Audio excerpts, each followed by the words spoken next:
Hey guys, Thomas the Silly Jr. here, aka Mustached. I'm here to finally review Solo, a Star Wars film. The film that I thought was going to end my little reviewing part of my channel, but I finally got around to seeing it. And based off of the previous Star Wars films, my expectations weren't that high to begin with, and the timing of this is even more confusing and baffling, considering that, spoilers for a previous movie, that Han Solo died, and we kinda already knew who he was as a character, so seeing a background story for this character seemed a little bit unnecessary, but, Disney and Star Wars gotta make that money, I guess. So, up came Solo, and I'm gonna do the review without saying it's good because of the money it made or lack thereof, and I'm also going to avoid saying, oh, the whole racist thing I saw of like, oh, it features a white guy, not Lando as the main character. I'm not gonna do that. No, I mean, this movie isn't that great anyway. But I'm going to tell you why talking about the movie and what's actually in the movie instead of what there wasn't in the movie and stuff of that nature.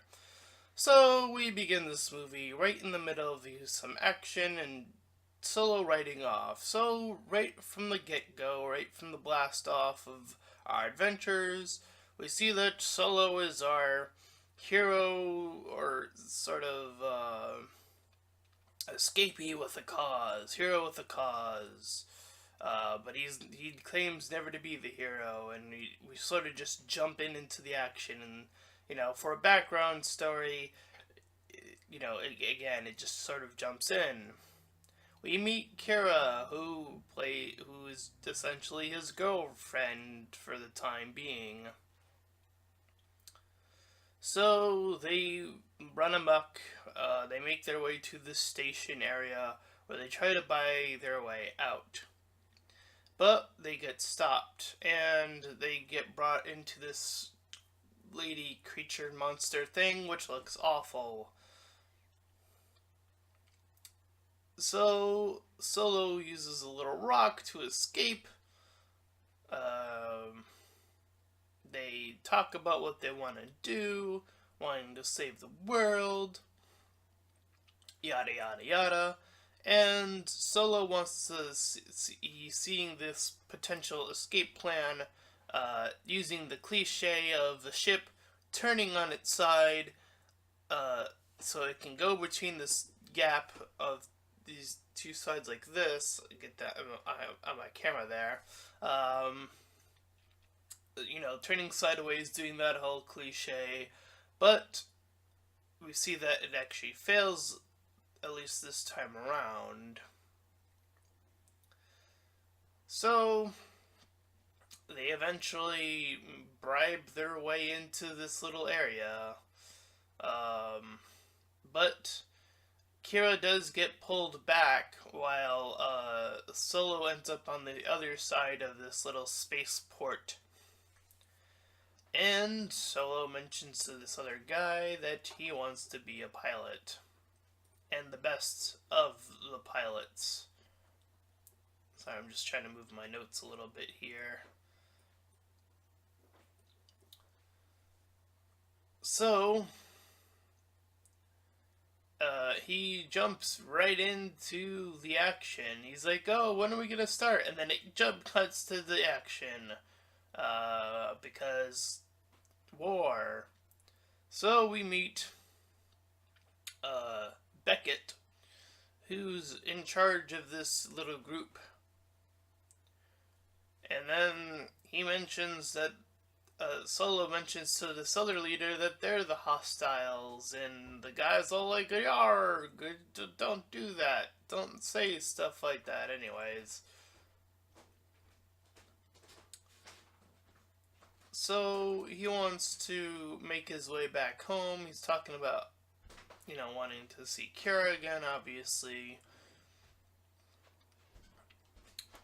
But we see he learns very quickly, or puts together very quickly, that Beckett is clearly trying to backstab the rest of this crew.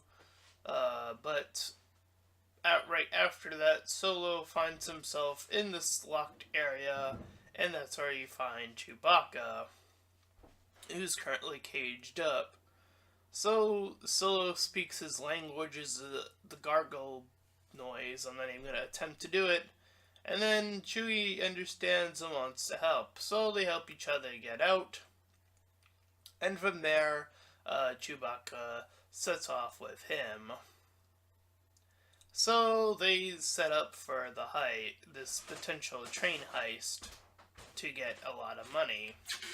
So Beckett introduces them to Val, which is his girlfriend. And we also meet our little alien companion named Rio. I believe that's what his name is. That's the name I wrote in my notes anyway. Regardless, they start talking about what their plans are gonna be once they achieve their little heist and once they get their money. But as soon as the plan begins, they immediately get attacked by pirates, or space pirates, I guess. So the pilot, or Rio, who is temporarily the pilot of their little thing, ends up getting shot. So Solo has to take over, and then Rio dies. So there goes that character. Oh, sorry, character. Anyways, then Val also blows herself up to blow up the bridge. So there goes that character. And then they remove the cargo, and it blows up behind them. So they have nothing. So they find, so Beckett reveals that they were hired by Red Dawn, or Crimson Dawn, I believe the name was. I wonder who could be in charge of a name called Crimson Dawn. I wonder who's red in the Star Wars universe. It's Darth Maul. Come on, movie. It's Darth Maul. The moment people heard that, they probably put it together that it was Darth Maul. P.S. He doesn't add anything to the movie. And I'm going to say that again when he's actually introduced. So, putting that aside, let's see, where am I at my notes? So yes, the cargo blows up, blah blah blah. So they end up inside this little building, and they're looking for info, and then from out of nowhere, we're remet with Kara, and from the moment we see her, we see this tattoo, and we go, oh, that's what they're doing with her character. She's gonna end up being the bad guy, or one of the bad guys. So they meet Beckett's boss, or one of them anyways. I don't remember what his name was, so I'll just keep referring to him as Beckett's boss. And Kira gives her vote of confidence that they can regain the supplies that they had lost. So they go to get a potential ship to pull off their next heist, to rebuild from what they lost from this heist. So Solo goes in and he plays the game of, I believe the game was Pazak. I think that's what they called it, which is a name I'm familiar with, but anyways, the card game goes on, and Solo goes up against Lando, and he eventually puts the ship on the line. But Solo loses, as we see Lando had the potential to cheat. I don't know if he actually did. He has this little card thing deck in his sleeve that lets him pull out cards. We see it, but Solo doesn't see it, which makes the ending of the movie not make any sense. But we'll get to that in a minute, or in a while, because we still have a lot to go here on my notes. Anyways, that scene was actually the scene we first see. This whole Bazak scene we see is kind of unnecessary because, Kira just talks to Lando and says, like, "Hey, we need a ship," and he's like, "Sure, why not?" So that scene was kind of unnecessary. So, of course, Lando has to have a robot, and it has to be our new robo-companion for this movie, L3. Who's this sarcastic robot that wants freedom, and because she's a lady, get to have the freedom and stuff. It's a robot, though, so... Anyway... We get shown to the Millennium Falcon, which we know is now Solo's ship, and how he got it is kind of bullshit, but we'll get to that. So, we learn that they're being tracked, somehow. The Force? I don't know. Anyway. So, Solo talks about how his father was a pilot and how that inspired him to be a pilot. And then he goes to see Kara, kisses her, and blah blah blah. But Beckett pulls him aside, saying he doesn't trust Kara, and, he's all like, yeah, but no, I'm gonna trust Kara. Anyway. They set up this little heist thing where Kira is this merchant, Beckett is gun control, and Solo and Chewbacca are the prisoners. And they get inside this little facility. Oh, and Kira gives him this lucky charm that they passed back to each other at the start of the film, and now Solo has it, just as a small little token. So, Solo and Chewie fight out, Beckett does his little shootout, and Kira also fights out of her situation. So Kira helps Solo go about the little area he's in. And then Chewie sees his kind being suffered and wants to free them, so he goes off on his own for a bit, while Solo continues to do his thing. So we cut to Lando, who's making a log about himself and some story. But as soon as he gets out, he sees that L3 has been shot because she was too busy liberating and then got shot. So he drags her to freedom. Because, I don't know. Anyway. So Solo then has to come in and save Lando, and Chewie has to cover all of them. So they're all sort of together now, and Solo flies them out. And then we see that the Imperial Army is now after them, which doesn't last too long because Solo dives into the storm, but they still give chase for a bit. But Chewie takes control, somehow knowing how to do the ships, and he tells them that he's super old and knows how to just do it because he's super old. That's the only experience you need is age, I guess. So they help out Lando make L3 become a part of the Falcon. So, stuff. Oh, and you know how all the other Star Wars recent movies have had all tentacle creatures? Well, they run into a big giant tentacle creature. No joke. So they have to use some of the source that they stole to burn out away from this, I guess it's just a black hole, or some iteration of it, and the big tentacle creature is sucked in. Oh, And what do you know? Crimson Dawn is once again mentioned in some capacity. I don't remember exactly what they said, but I wrote that in my notes that he's mentioned.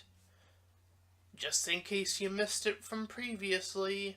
You know, you gotta build up that suspense to who that actually is. Even though we already know who it is. Anyways, Solo talks to Kira about being owned and how he's not the good guy, quote unquote. Anyways, the ship goes off and they meet the pirate leader and she takes off her helmet. And it's supposed to be this big reveal, I guess? I don't know. It's just some young girl, to be honest. I don't know who that was supposed to be. Like, they made it all dramatic. Like, she does this thing where she takes it off, and then, again, I don't know who that's supposed to be. Like, I don't recall them ever mentioning a name to this pirate leader. So it's just a pirate leader lady. If anyone else caught it, let me know in the comments, because I honestly don't know what her name is or what her deal is supposed to be in the future. I don't know.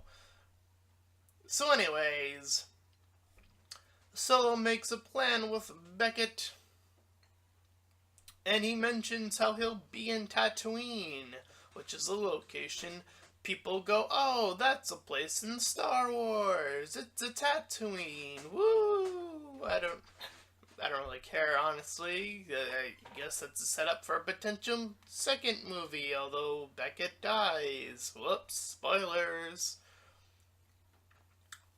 So Solo shows off the goods, and then Beckett sells them out to his boss. Whoops. It turns out that Beckett is also one of the bad guys now. And the rebels get turned over. But it was then a fake out by Solo, cause this stuff was actually the real stuff, and the stuff that the pirates were having were the fake stuff, and they surrounded the surrounded guys. Somehow they planned this off screen. What? That would have been nice of the audience to be aware of this, but I guess they wanted it to surprise us, be like, that's the real shit. That I kind of assumed it already was, since it was the blue stuff, and we didn't see them, like, transfer it at any point in time, so why would we as the audience be tricked by this? I mean, it doesn't even make sense that Beckett would think that. Why would Beckett think that their stuff was moved at any point? He didn't see them move anything, as far as I know. We didn't see that scene, so how are we supposed to believe that Beckett believes that this is all a fake out, or not a fake out? It makes no sense, is what I'm trying to say. Anyways, so yes, Beckett shoots out some of the other guards, and then he leaves. And then Solo shoots out Beckett's employer, and then they fight some. And then Kira gets fought off by Solo for just a moment, and then Kira fights the boss and then kills him. So Solo goes to save Chewie because Beckett took him. And then Kira reports to dun dun dun, it's a Darth Maul who talks to her for a minute about plans and stuff. This scene goes absolutely nowhere unless they intend to make a sequel. But because I don't know what they're talking about. They're talking about some sort of plan, but again, I don't know where that's going. So Solo manages to catch up to Beckett, and then it seems like the scene implies that Solo kind of shoots Beckett by accident. Like, he has his gun near his holster, and then he kind of, it goes off, and then he's like, I don't know, like, but then later we see him grown up doing that on purpose, so I don't know. So anyways, Kira fucks off, flying off into whatever plans, again, she's going off to do. And Solo and Chewie return to the rebels just to reject them. So yes, he refuses to join the future rebellion that's taking place. So Solo returns to Lando, and they have a rematch at Pazak, and, Solo does this big hug, which implies that he's taking the card thing away from Lando, even though we never saw that, that he did see that at all again. But Lando does try to cheat, regardless. But he's unable to because of his color holder suddenly being gone. So Solo takes the victory and then takes the ship and they blast off with the Millennium Falcon with the little dice token that he had. And that was Star Wars, a Star Wars film. Wow. Solo, a Star Wars film. And boy, did that movie have a lot of plot holes and a lot of things that it's trying to imply a sequel for that I don't think it's either not going to happen or it's going to be really stupid and make even less sense. I think that, Solo screams a lot. He kind of screams like a young Anakin did from previous movies. At certain points, particularly when he's trying to steal the train. I thought the character setup was pretty weak for all of the characters, essentially. The only real moment we get with them is when they sit by the fire, and that's when most of the characters die shortly after. Two of the ones we just met anyway. And for the characters that do stick around, we learn a lot less about, like, Kira. Like, she's just with Solo, and as far as I know, that's the only thing I know about her. And then she ends up being the bad guy when we see her again. That's all I know about her. Beckett's just this guy who knows how to use guns really well. And Solo's like, can you teach me that? And he's like, no. So, I guess he just sort of learns on his own at some point. Because he never teaches them. Whoops. How he gets the ship is kind of, but again, it's handled fairly poorly. The whole scene with Lando comes off as unnecessary. It's like, whoops, just gotta have this Pazak scene. Gotta have Solo figure it out, even though we never show that, and then he figures it out. And then, Chewbacca, with the whole thing with him, and how he ends up coming back into the movies. Like, he just sort of comes back in and knows where the location of people are, and he's like, hey, I'm back.